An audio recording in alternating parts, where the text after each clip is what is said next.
अस्सलाम वालेकुम नाजरीन, मैं हूं दिलनवाज। आप देख रहे हैं other info TV YouTube channel. खबर लेके आया हूं आपके लिए हज 2021 के बारे में। नाजरीन, बहुत बड़ी खबर है और इसमें किस किस को फ़ायदा होने लगा है, किस किस को इजाज़त मिलेगी, कौन सा कोटा दिया जाएगा, वो डिस्कस करूंगा आज की इस वीडियो में।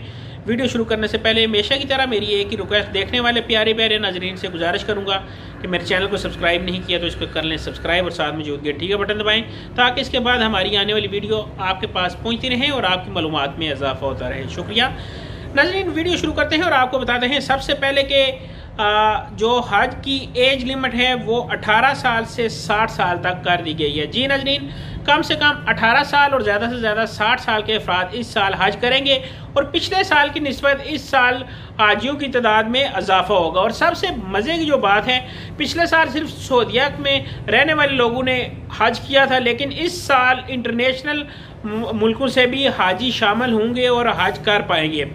नाजरीन, मज़ीद अगर मैं आपको बताता चलूँ कि वैक्सीनेशन आपको लाजमी करवानी होगी और हज के दिनों में आपका जो कवर टेस्ट है, कवर टेस्ट आपको 72 घंटे पहले लाजमी करवाना होगा। और सऊदीया पहुंचने के बाद अगर आप इंटरनेशनल ट्रैवल कर रहे हैं तो सऊदीया पहुंचने के बाद दोबारा आपको सऊदीया पहुंचने के बाद दोबारा आपका कोरोना टेस्ट होगा और 72 घंटे के लिए आपको आइसोलेशन में रहना पड़ेगा। आज के दौरान जो आपका ग्रुप बनाया जाएगा, पिछले साल जो ग्रुप बनाए गए थे वो 50 अफराद पे मुश्तमिल था, लेकिन इस साल जो ग्रुप बनेंगे वो 100 अफराद पे मुश्तमिल होगा। इस साल सऊदीया में रहने वाले जो सऊदी शहरी हैं, जो अकामा होल्डर हैं या इंटरनेशनल जो अफराद हैं, जिन जिन ममालिक को कोटा दिया जाएगा वो लिस्ट चंद ही दिनों तक आ जाएगी, जिसमें हम दुआ गो हैं कि पाकिस्तान भी शामिल हो और पाकिस्तान को भी इस साल हज का कोटा दिया जाए।